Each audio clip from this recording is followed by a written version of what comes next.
Bom, eu tô aqui, gente, para tirar dúvidas de vocês.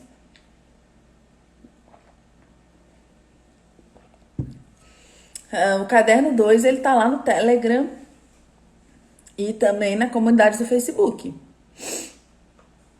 Tá aí disponível. Se os colegas puderem se auxiliar aí também é legal. Fiquei feliz por poder participar da live Amanhã Seu Pensamento. Gente, saí super feliz dessa live também, saí muito feliz. Achei que foi uma conversa muito legal. Quem não pôde estar presente às 3h33 da tarde, vai lá, quando acabar essa live aqui de hoje, vai lá no Instagram da Educaet, no YouTube da Educaetos. Amanhã Seu Pensamento #3. Acredito que já deva estar disponível para todo mundo, tá? Eu não consegui conferir isso porque dentro do período daquela live para essa live aqui, são muitas funções, tá? Beleza, então, não consegui imprimir a apostila 2, José, por quê? Tá em PDF.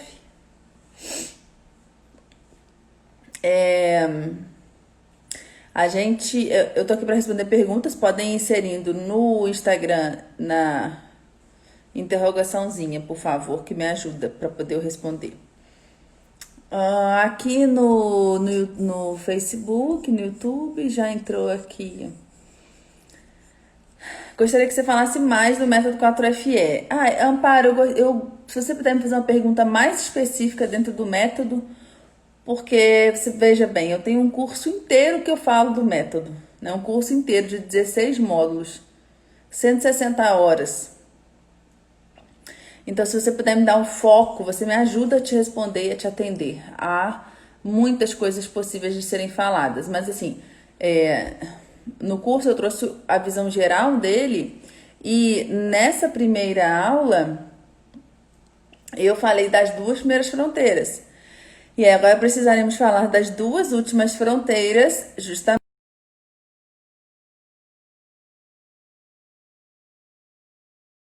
A Maria das Graças aqui no YouTube falou, né? A taxonomia de Bloom, muito boa. Geralmente é um ponto que o pessoal gosta muito do minicurso, até porque é muito ferramental, né? Já vem ali uma utilidade bem prática que você consegue aplicar hoje, né? No seu cotidiano profissional. Então, realmente é um ponto alto ali que o pessoal gosta muito. Eu até pensei se ele ia permanecer ou não. Mas por outros motivos. Não que eu não acho que é bom, acho que é muito bom e eu realmente utilizo ela como referência para isso, tá? Mas eu tenho um projeto de um artigo para trazer, com toda a humildade possível, algumas ideias de mudanças. Mas é o que nós temos nesse momento. Então, dentro do que nós temos, a taxonomia solo e outras referências, eu gosto da taxonomia de Bloom. E gosto principalmente pela base da pirâmide. Tá? Então, quando na base da pirâmide diferencia relembrar de entender, isso eu gosto muito. Mas para mim, todos os outros níveis são níveis de entendimento. Tá? Então, muitas vezes a taxonomia ela traz uma falsa ideia que é muito utilizada, né, em propagandistas de inovação, que quando você está criando alguma coisa no sentido de, olha, você está manipulando alguma coisa, você está mais ativo do que você estaria, por exemplo, aplicando seus conhecimentos numa lista de exercício. E as coisas não são assim, tá?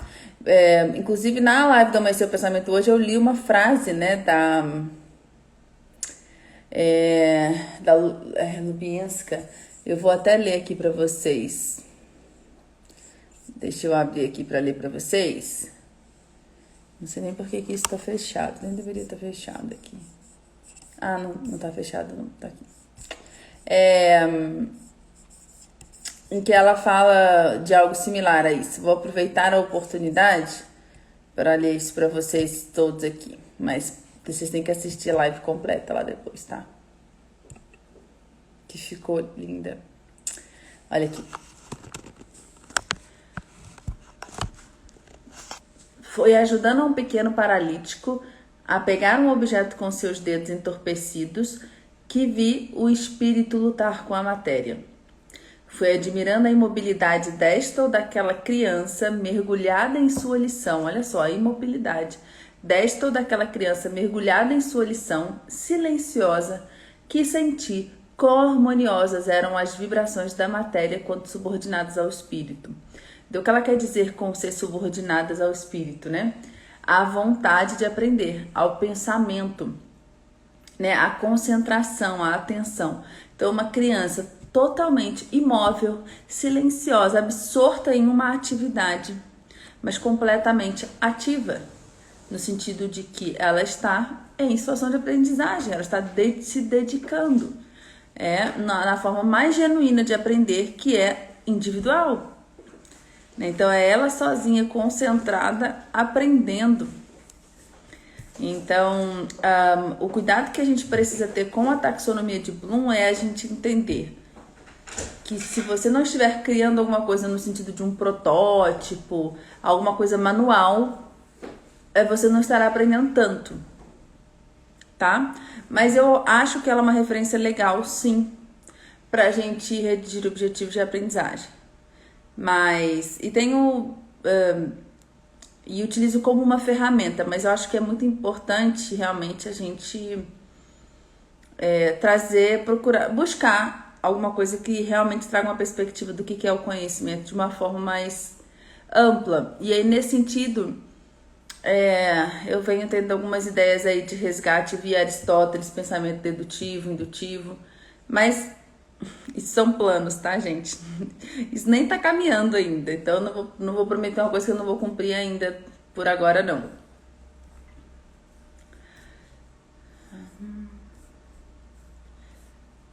Vamos ver aqui, eu já vou ver no Instagram também perguntas, tá? Só tô olhando primeiro aqui no Facebook e no YouTube, pra eu poder atender a todos, tá? Por que sempre 33? A Aline me perguntou. O 33 é para criar uma marca minha mesmo, para vocês já saberem. A live da Janaína sempre tem o 33, então fica mais fácil de vocês gravarem.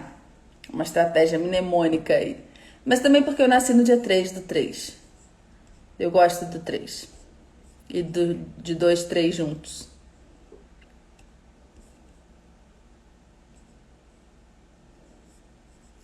Essa live, gente, eu nem avisei. Nem avisei no Instagram, como eu falei pra vocês, assim, entre a live da tarde e essa live da noite, muitas coisas aconteceram na minha rotina familiar.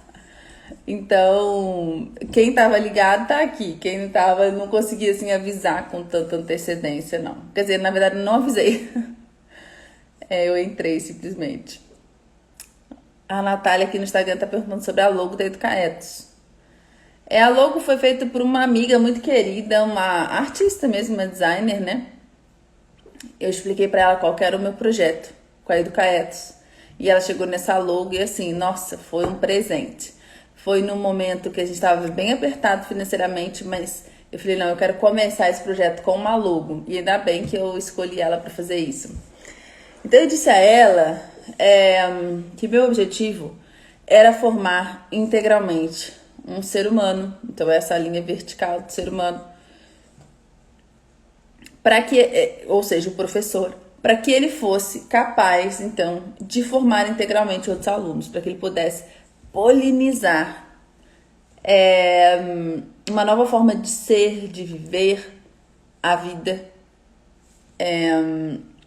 regida por esse espírito, vamos dizer assim, né? Ou seja, por essa perspectiva espiritual e não materialista. Então, aí, por isso a linha horizontal, o homem de braços abertos. Então, você tem o vertical, que quando a gente se desenvolve, e aí a gente tem acima da cabeça representando um sol, né, que é o conhecimento, e de braços abertos, levando esse conhecimento. E ao mesmo tempo, esse homem, ele tem asas. E por que ele tem asas? Porque o conhecimento liberta, tá? Então, e em volta o círculo, representando esse ciclo mesmo, tá? Do nosso autodesenvolvimento, do nosso crescimento.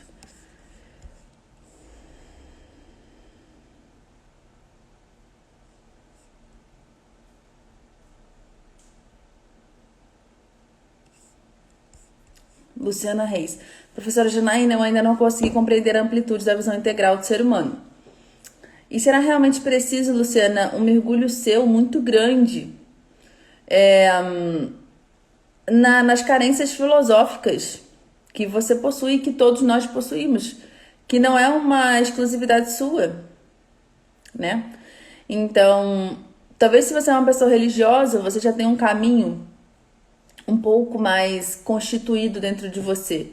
Mas, no geral, nos falta realmente referência porque não nos ensinam a pensar dessa forma.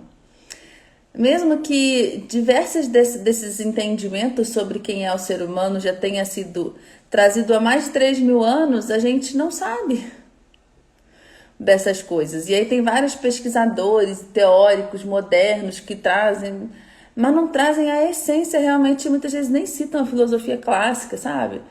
Para ficarem famosinhos e fazerem TED Talks. Então, assim, e aí então não dá um caminho para realmente responder o que é formar integralmente um ser humano, sabe? Então, Luciana, o que acontece? Vai ser uma dedicação sua mesmo, uma trajetória muito sua. Que para mim, a minha mentora, vamos dizer assim, né, foi a Edith Stein. Quando eu comecei a ler a Edith Stein, eu já vinha estudando o Edmund Husserl, que é o professor dela, né, o criador da fenomenologia, há muitos anos, mas tinha muita dificuldade de entendê-lo, porque sou uma analfabeta funcional, como vocês, muito mal formada na área da linguagem e com um repertório escasso, literário e filosófico. E olha que assim, eu já tinha um tanto, mas é escasso.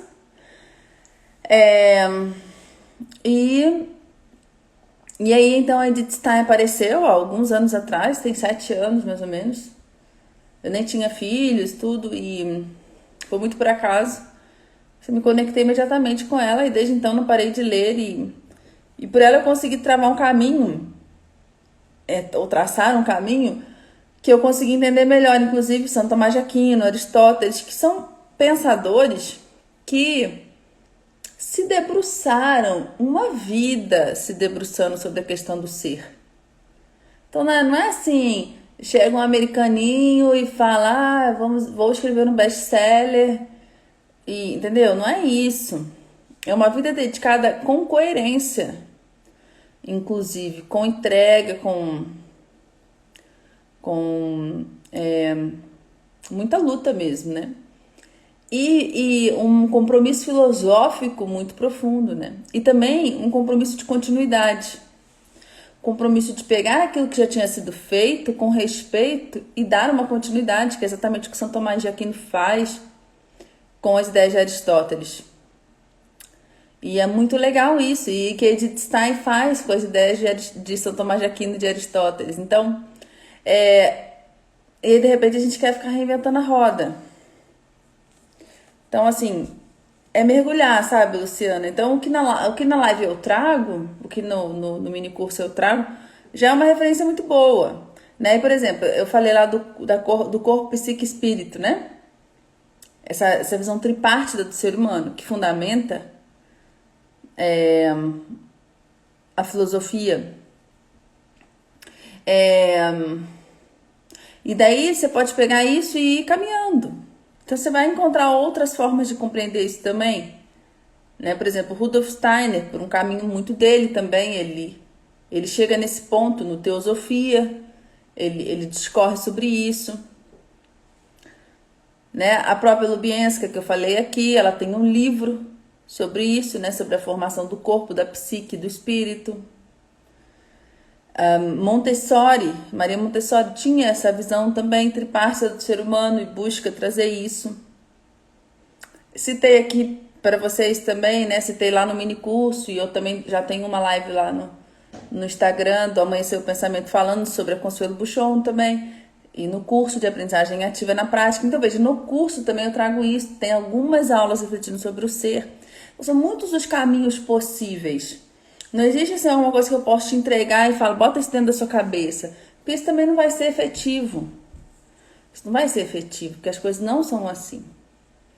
Né? Então é a gente ouvir alguma coisa e buscar por nossa conta o nosso aprofundamento, o nosso entendimento real, porque até o que acontece muito é que a gente ouve falar de um ou outro autor que se torna famoso e a gente realmente acha que a gente já entende deles. E não entende verdadeiramente se a gente não for lê-los.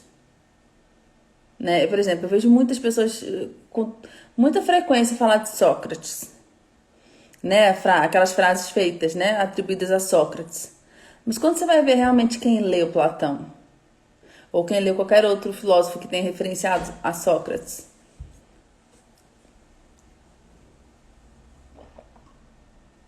então, assim, até tem um post que eu fiz aí no Instagram um tempo atrás sobre os tipos de ignorância, com base no livro Como Ler Livros, do Mortimer Adler.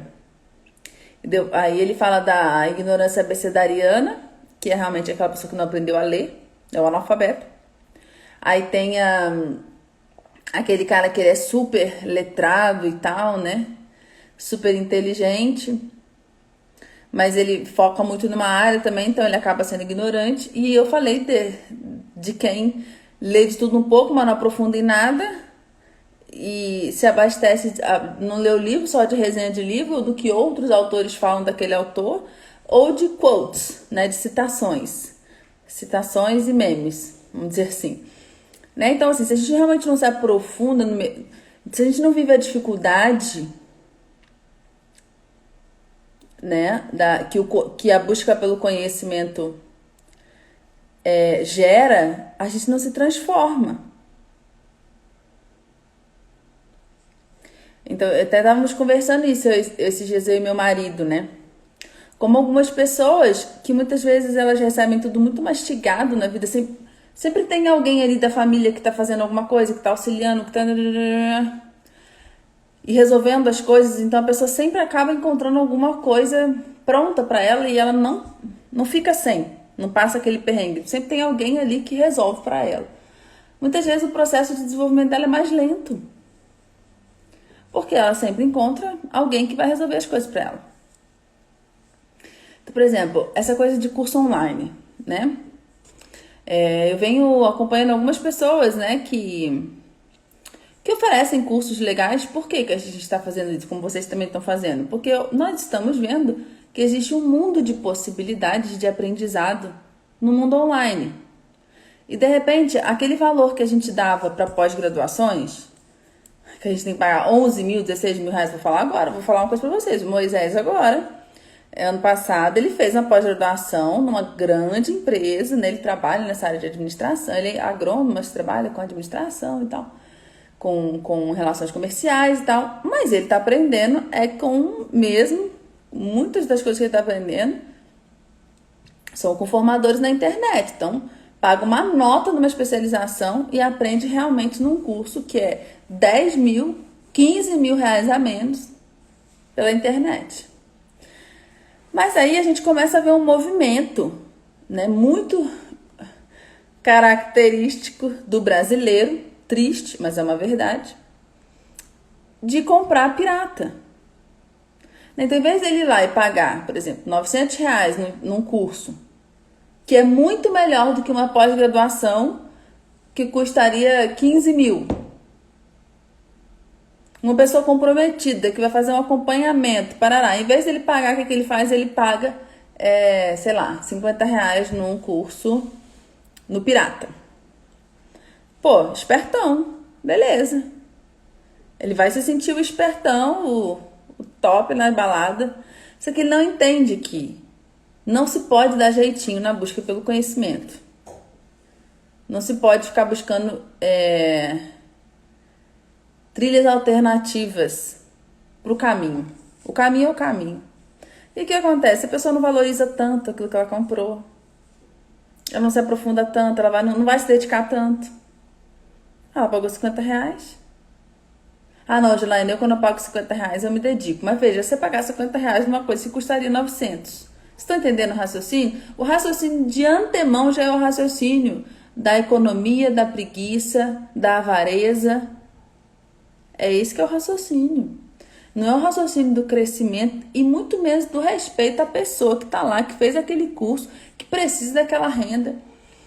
Mas e a gente não percebe, né, o quanto isso é nocivo. Então, mas quando se trata de conhecimento, meu irmão, a gente pode ficar se abastecendo de caminhos alternativos, assim, no sentido de... Eu tô tentando achar a palavra, né? Quando não é o caminho oficial. Atalhos, essa é a palavra. Tentando atalhos, mas o caminho é o caminho. E o caminho para encontrar o conhecimento, ele é individual. E eu tô falando das outras pessoas, gente, mas veja bem, eu tô falando da gente mesmo, tá? Porque fica parecendo que é uma pessoa distante de nós, né? Ah, não, eu nunca faria nada parecido. Aí a gente começa a avaliar a nossa prática, a gente começa a ver que numa coisinha aqui, numa coisinha ali na nossa vida, a gente faz um pouco isso. Que é tudo ser humaninho mesmo, tá, gente? Somos nós que precisamos melhorar, que precisamos nos desenvolver. Somos nós mesmos. E é muito melhor quando a gente vê na gente essas coisas, sabe? Quando a gente realmente enxerga na gente, não fica achando que só tá lá no outro. Porque aí a humanidade realmente cresce. A humanidade realmente cresce, né? Então, assim, essa busca pelo conhecimento, gente, ela é árdua. Então, o entendimento dessa integralidade do ser humano implica em muita dedicação. E o meu objetivo é dar caminhos e dar o máximo de auxílio que eu puder nessa trajetória. Tem vaga para o curso? Qual o valor? Temos algumas vagas para o curso de aprendizagem ativa na prática. Olha, eu sinceramente estou querendo aumentar o valor do curso, mas estou nesse momento num conflito aqui, resolvendo essa questão. Mas eu mesma acredito que a gente já está cobrando um preço muito aquém do que hoje eu entrego. Então estamos resolvendo isso. Eu vou precisar que você espere um pouquinho para obter essa resposta, tá? Isso que eu posso dizer para você que poderia custar o valor de uma pós-graduação, porque temos 160 horas de curso, né? Mas não custa 10 mil reais. Poderia, 10, 15 mil, mas não custa, tá, gente? Mas assim, é um acompanhamento de 2 anos comigo, com lives mensais, mentorias mensais, na verdade, não são lives, são mentorias exclusivas dentro do curso, tem a comunidade, né? E sempre temos a inserção de aulas novas, enfim. É um ambiente muito especial, que eu gosto muito. Seria interessante passar aos alunos. A Aline perguntou aqui, eu já vou para essas perguntas no Instagram, prometo. A Aline perguntou aqui no YouTube, né? Seria interessante passar aos alunos sobre a essência da área do conhecimento. Aline, é isso mesmo que você vai construir nos alunos, a essência da área do conhecimento, mas você não vai falar isso numa frase, entendeu? Você até pode, né? Mas é porque, assim, isso é importante para você enquanto profissional da área, né? Para ele são diversas pequenas essências que ele precisa captar, mas o importante é você levá-lo a isso, né? Gostei muito quando falou um pouco sobre o Padre Anchieta. Nossa, eu me senti muito bem. Me veio essa ideia e eu falei, olha, que legal. E daí eu fui ler mais sobre a história dele, um estudo que eu já tinha empreendido há anos atrás, por conta de ter estudado Ratio Studiorum, né? Então acaba que você chega assim na biografia do Padre José de Anchieta, não tem como, né? E eu faço parte de um grupo de estudo sobre o José de Anchieta, sobre ele, e foi muito legal, assim, eu me senti muito bem também dessa ideia ter surgido. Janaína, poderia falar melhor sobre o autoconhecimento para consolidar o norte na prática docente? Bem, quando a gente fala de por que é importante o autoconhecimento? Porque quando você entende o que é um ser humano, você tá, em primeiro lugar, se conhecendo, porque você é um ser humano. Então, quando você começa a refletir sobre quem você também consegue compreender melhor quem é o seu aluno. E aí, ou seja, dessa forma, você consegue ter uma visão do que seu aluno deve alcançar, onde ele deve chegar. Então, ser professor é muito isso, né? É um ciclo de conhecer o outro e conhecer a si mesmo. Justamente porque somos constituídos da mesma matéria que formamos. Que esse é o interessante. Esse é o incrível de ser professor, né? É ser um ser humano e estar formando um ser humano. Então é claro que nesse processo a gente muda. E a gente tem que ter coragem de assumir as nossas mudanças, né? Então, eu já defendi causas dentro da educação que hoje eu não defendo de jeito nenhum. Mas porque foi o meu processo de formação, né? Não tem isso de registrar presença, não, Paulo. Eu não vou ficar conferindo quem tá presente em live, quem não tá presente em live, não, gente. Somos aqui adultos, entendeu?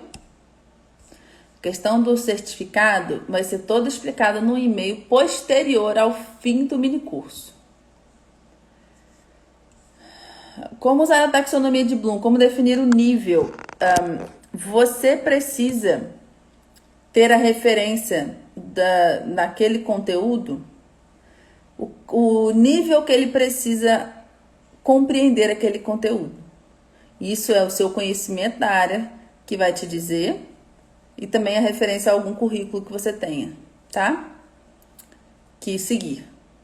Mas é basicamente o seu conhecimento. Então, qual que é o nível de proficiência que naquele momento ele precisa chegar naquele conteúdo? Então, aí você vai colocar o verbo de acordo com isso, tá? E que também tem que ser o mesmo nível de complexidade das avaliações que você vai trazer para medir. Pretende escrever algum livro? Pretendo, vários, acredita? Você tem a intenção de lançar algum livro, mas uma coisa eu posso dizer para você, tem um livro saindo do forno, só que é um livro de história infantil. Eu escrevo livros de histórias infantis, eu escrevo histórias infantis. Ele está saindo para uma editora que eu criei, que é a Afetos. Depois vocês procuram lá. Tá. Acho que eu pulei aqui algumas perguntas. Eu vou pro Instagram, gente. Paciência, paciência é uma virtude. Já me falaram isso, Luciana, de que parece o homem vitruviano do Leonardo da Vinci. Deixa eu fechar aqui. Mas não teve inspiração, necessariamente, não. Talvez pra ela fazendo a marca, mas pra mim foi isso aí que eu falei pra vocês mesmo. Certo. Então vamos um pouquinho pro Instagram aqui agora.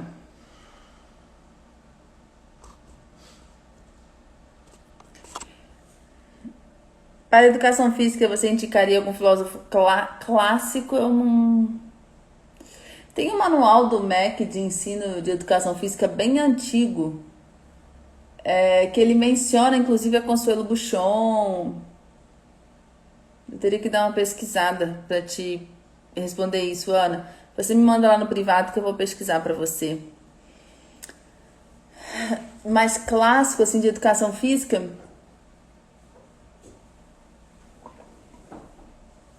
O que realmente você tem que buscar é o entendimento do que é formar o corpo, né?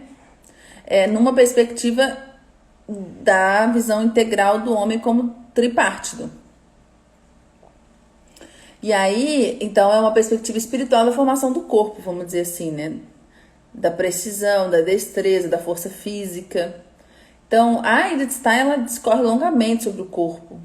A importância do corpo, né? Como um templo também. Então, é você dar à educação física também um sentido maior, que não é...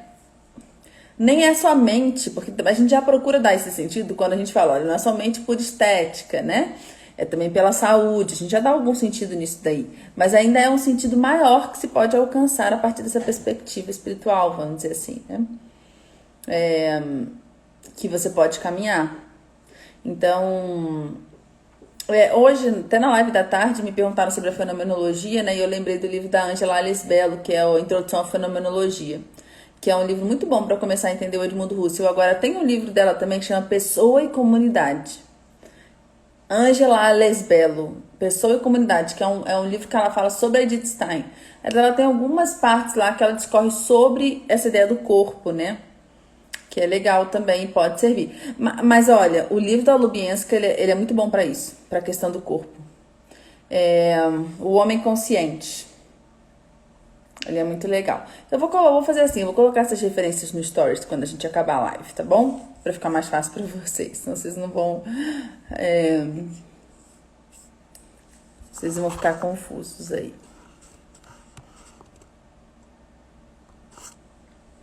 Gostaria de saber e entender novamente em que a pedagogia deve se pautar. A pedagogia deve se pautar na formação integral de um ser humano. É nisso que a pedagogia como arte de educar, tá? Desse inclui, então, o trabalho de qualquer docente, de qualquer professor, tá? Em como educar verdadeiramente ou integralmente um ser humano.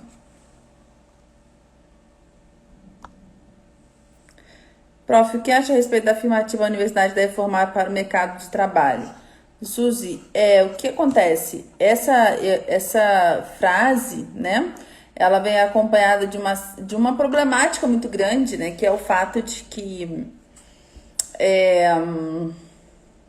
a universidade, ela deveria, na verdade, continuar mantendo essa visão integral que deveria vir da educação básica, porque um ser humano nunca para de precisar de se formar integralmente, né? Então, nós temos muitos casos de profissionais excelentíssimos em determinada área do conhecimento que eles trabalham, mas que tem pouquíssima condição de relacionamento entre as pessoas, ou se comunicam muito mal, ou têm uma vida pessoal muito mal resolvida, ou possuem vícios, né? Muito bem, ótimo, né? Muito profundos, tá? Não conseguem vencer esses vícios. Alguém falou do Merleau-Ponty aqui, eu não sei se eu perdi alguma coisa. O Merleau-Ponty, ele tem um livro que ele fala muito do corpo, tá, gente? A fenomenologia da percepção, e ele tem outros, tá? Do material. Eu já li muito Merleau-Ponty, tá? Muito, muito, muito. Mas eu realmente acho que essas outras indicações que eu dei vão dar um caminho melhor, tá? Porque esse percurso aí todo eu fiz, tá? Por exemplo, você tem livros do Henri Bergson também, que ele vai falar sobre isso, tá? Henri Bergson, não sei bem como é que fala. Mas assim, a gente tem que tomar cuidado com o que a gente vai também ficar colocando, porque acaba que o tempo não é tanto, né? Pra gente sair lendo. Mas o Merleau-Ponty, ele tem muita coisa boa mesmo, assim. Ele me auxiliou no período. Mas hoje eu não fico me indicando muito, tá? Eu acho que eu poderia ter focado por outro caminho. Mas vamos voltar aqui à pergunta da Suzy, uma aluna muito querida nossa aqui na Educaetos. Então, Suzy, Então, assim, mas é claro que a gente precisa, em alguma instância, formar uma pessoa para um ofício que ela irá exercer, né? Mas isso não pode ser o fim último da universidade de modo algum, tá? Até porque o que é esse mercado de trabalho? Aí você vai formar ele para o mercado de trabalho como está nesse momento, mas e se o que nós tivermos nesse momento for algo extremamente absurdo, desumano, ou você vai formar para isso? Ou seja, você vai condicionar os seres humanos a aceitarem aquilo como está, né? Ou não, você vai continuar sempre mantendo a sua visão de que educar existe um fim último maior que deve se materializar do ensino infantil à universidade, e é isso que eu vou buscar.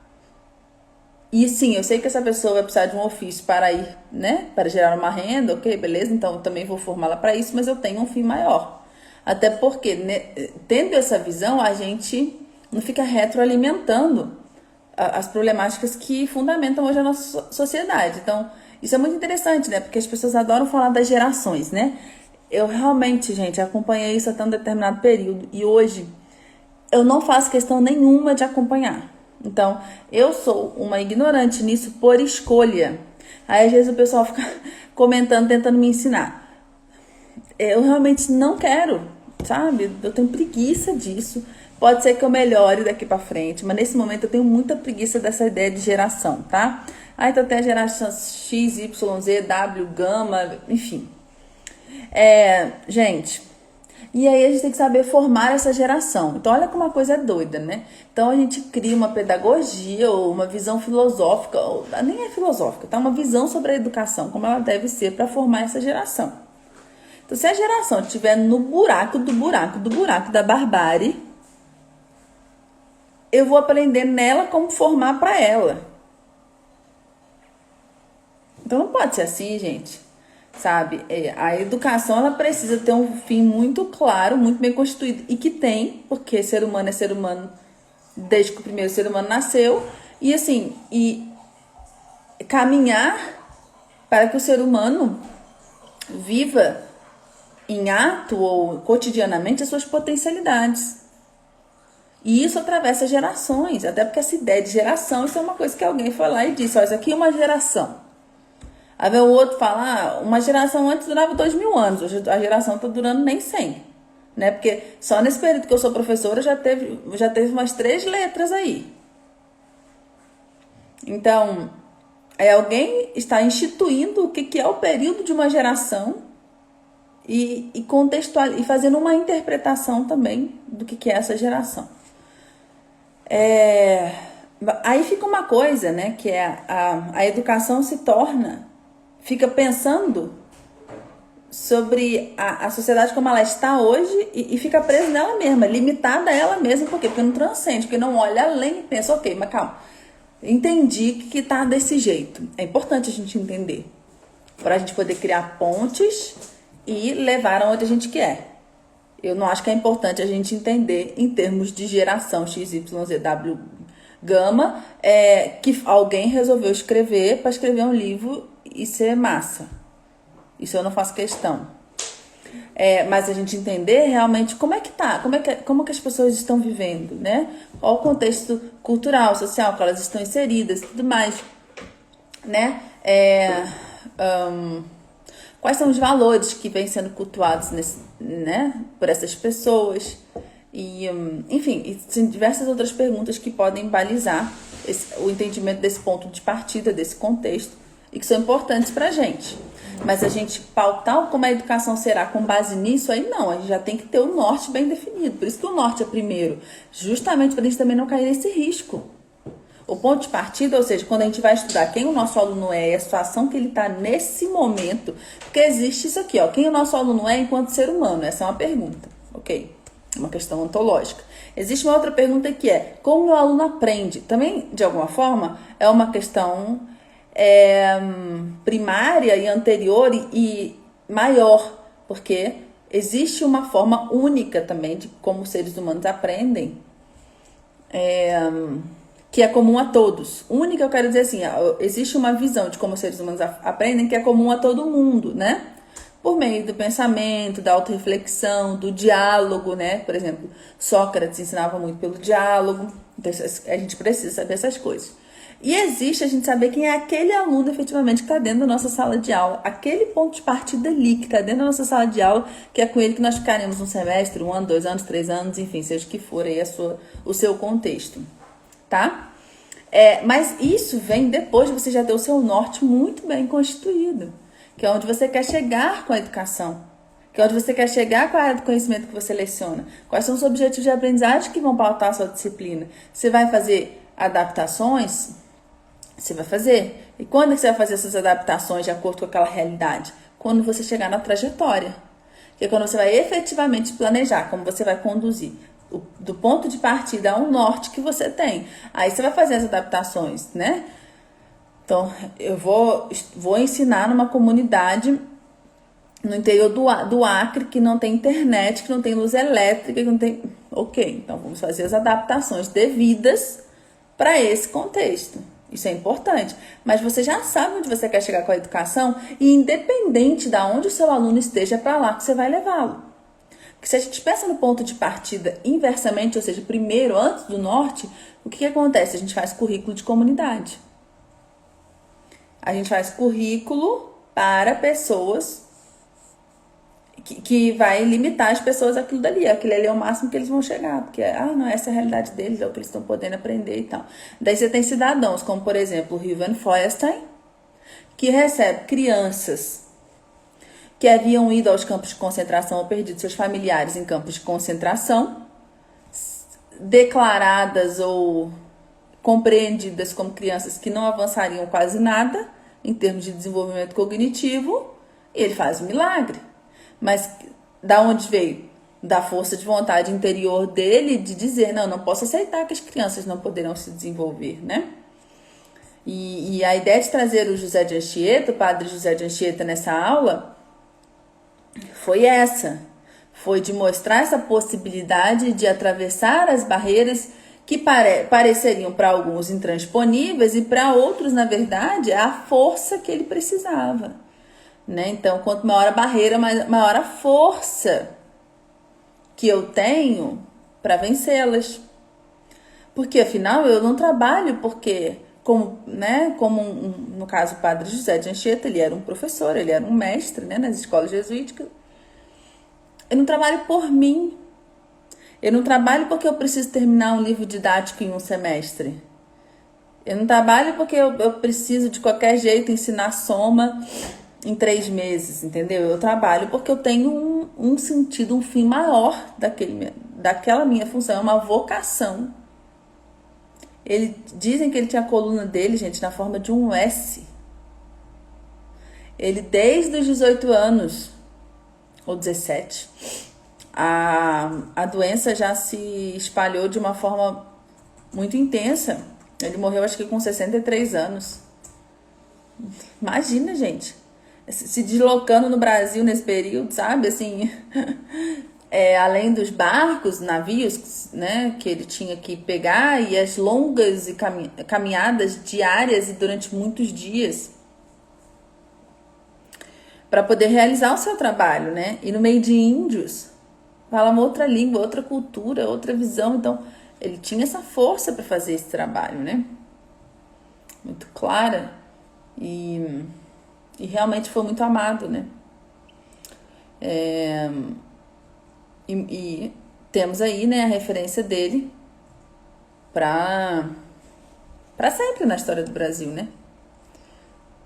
Se não nos tirarem o direito de termos memória e história, a verdadeira história. Aqui alguém falou, considero que me tornei professora não foi por vocação de nascença. Não tô falando de vocação de nascença, não. A vocação é algo que pode emergir a qualquer momento da sua vida. Por exemplo, a maternidade não é o tipo de vocação que vai brotar na infância. Mas eu sempre quis ser mãe, de fato, sempre quis. E depois isso se afastou um pouquinho. Quando eu entrei no mercado de trabalho, isso se afastou e daí fui colocando muito de barreira, né? Não, agora não dá por causa disso, não, agora não dá por causa disso, agora não dá por causa disso. Mas quando a maternidade chegou, então venho até hoje me conectando com essa vocação, encontrando essa vocação, né? Então, assim, a gente tem o direito de se conectar com essa vocação agora. A gente tem o direito de não ter ainda sentido isso e agora a gente começar a sentir. E geralmente a gente se conecta com a nossa vocação pelo auxílio de outra pessoa que nos desperta para isso, né? Por isso que o papel do professor ele é muito importante, porque o professor auxilia as pessoas a encontrar seus próprios dons. E daí quando a gente volta à pergunta da Su sobre o mercado de trabalho, então é uma pessoa encontrar um caminho para si, um ofício, né, que envolve um talento pessoal, um dom pessoal realmente, né? Então é algo que ela vai trazer com muito mais, com maestria ou com muito mais qualidade, porque é um chamado interno que ela tem. Né? A gente falou um pouco disso na aula hoje do Amanhecer o Pensamento também. Tá? Então, não coloca esse peso. Não, eu não senti isso, né? De nascença, né? Então, não. Né? É isso mesmo, a educação do homem consciente. João, não sei se eu falei um nome distinto, mas é isso mesmo.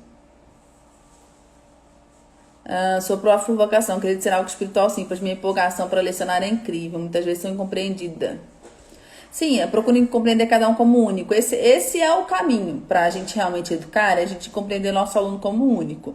E eu entendo que na forma como a escola hoje está constituída, isso é muito complicado, tá? Até a gente pensar assim, né? Poxa, dá pra você fazer uma educação personalizada dentro da sala de aula?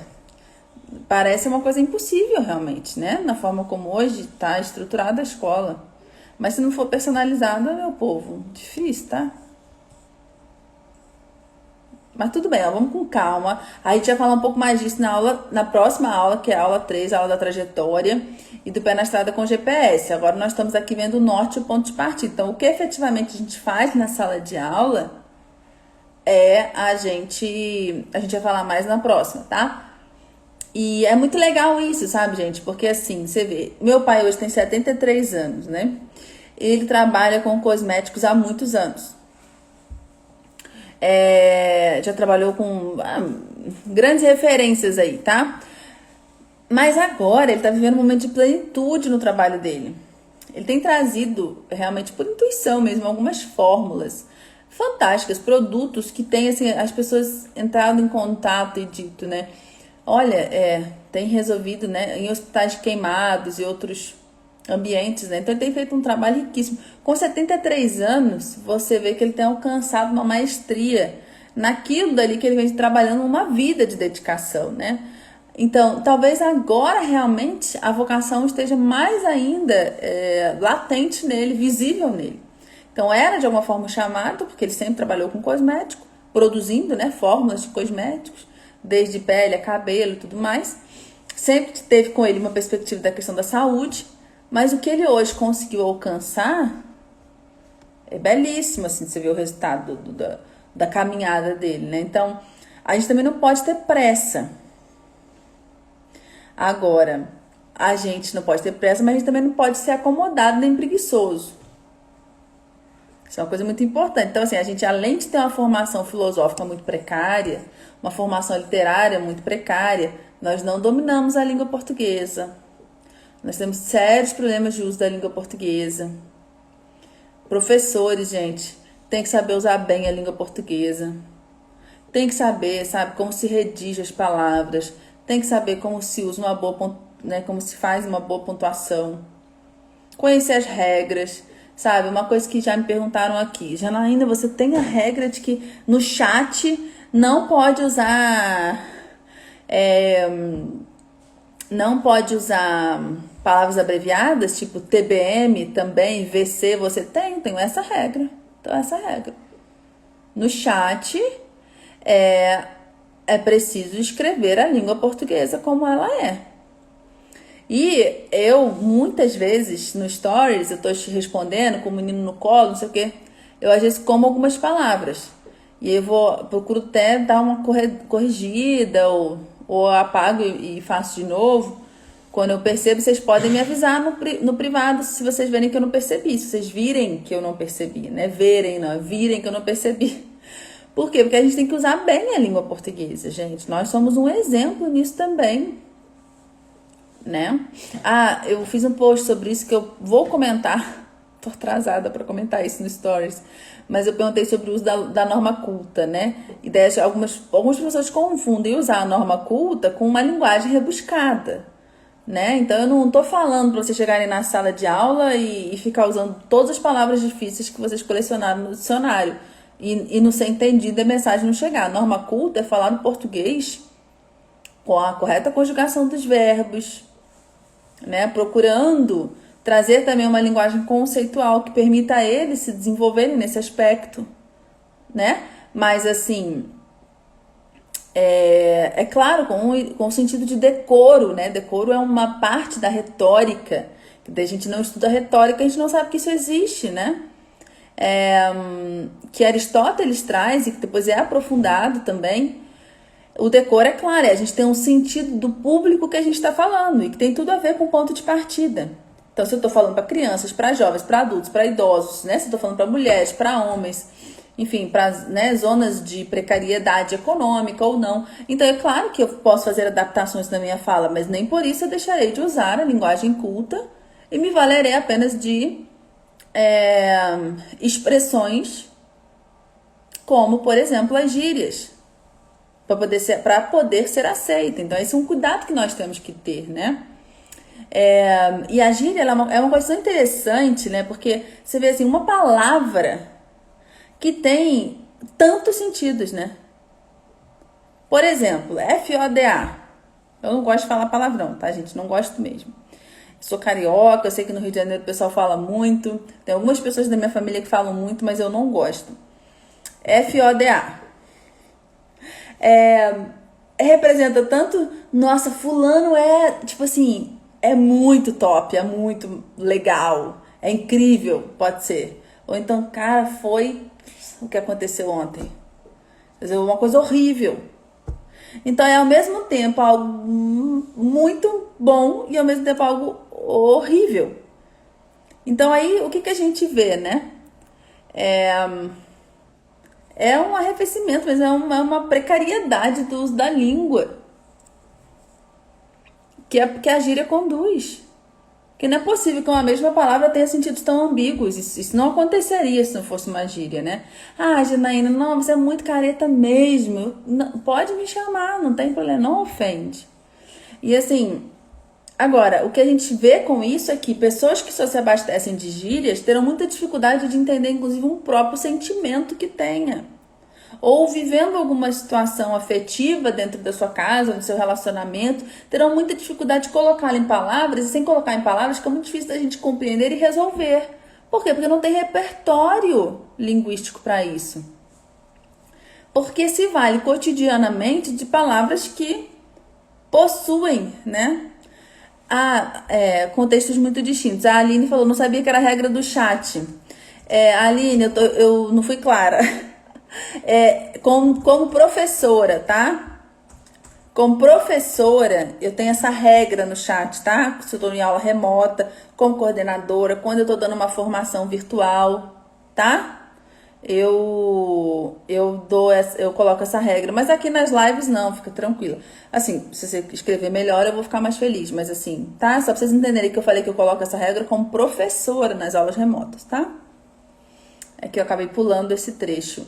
Agora, é claro que você pode utilizar um termo aqui, um termo ali, para você ser engraçada, para, né, os seus alunos gostarem, alguma coisa que tá, né, na música. Eu não tô dizendo que vocês não podem fazer isso, não é isso que eu estou dizendo. Vejam bem, tá? Entendam muito bem o que eu estou dizendo aqui, não é isso, tá?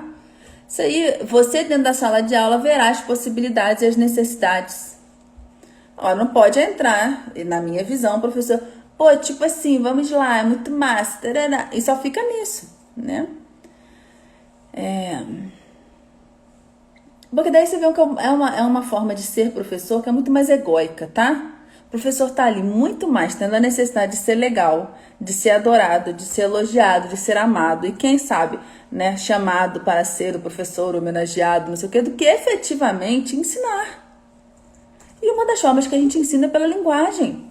E uma das formas mais poderosas. Então, um ser humano que não tem conceitos bem definidos dentro de si sobre como as coisas são ou o que as coisas são, vão caminhar muito pouco na disciplina que você leciona e na vida. Né? Então, de novo, não é que você não vai ser amigo do seu aluno, não é que você não vai ser divertido, não é que você não vai ser legal, não é que você não vai ser homenageado, você será. Mas esse não é seu fim, entende? E daí a gente não fica prisioneiro a isso. Que isso é um grande perigo. Que acomete muitos pais também.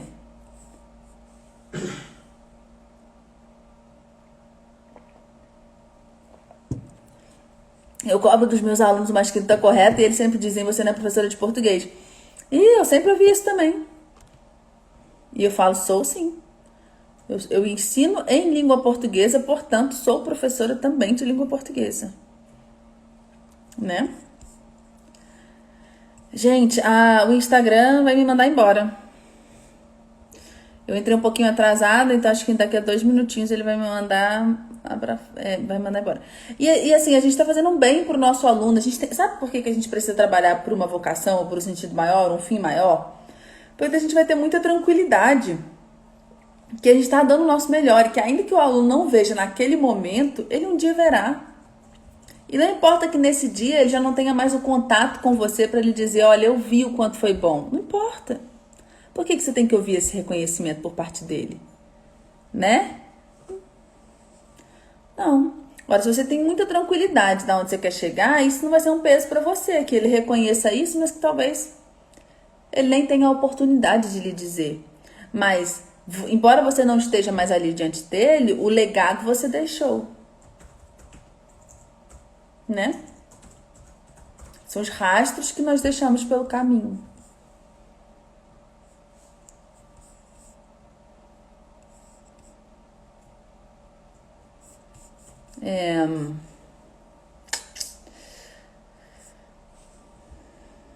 Você pode ser um professor querido conversando corretamente, com certeza. Concordo plenamente. Então, de novo, a linguagem culta não é o uso de palavras difíceis, embora que o que você tem que sempre pensar é qual é o repertório conceitual necessário para que meu aluno realmente se desenvolva naquilo que eu leciono. Então, apresente esse conceito, né? Comece com uma linguagem descritiva, chegue a uma linguagem conceitual, use esse conceito exaustivamente para que ele se torne parte da vida daquele aluno, porque você sabe que ele precisará desse conceito, né? Mas também, se você não usá-lo de forma exaustiva dentro da sala de aula, o aluno ter realmente um contato profundo com aquele conceito, ele vai perdê-lo também da memória ao longo do tempo. Há grandes chances de que ele perca, tá? Às vezes, para alguns alunos, né? Isso será algo mais imediato, para outros pode ser até que ele mantenha isso armazenado em sua memória. Mas, enfim, então também não tenha medo, né? Mesmo na educação infantil. Aqui em casa tem um filho de 3 anos e a gente conversa. Ele pergunta o que é isso, a gente explica, né? E assim vamos. E o que ele consegue compreender, e eu vou te dizer, ele consegue compreender a maioria das coisas, né? Que a gente explica. Gente, eu vou ter que encerrar aqui no Instagram. Ele vai me mandar embora agora.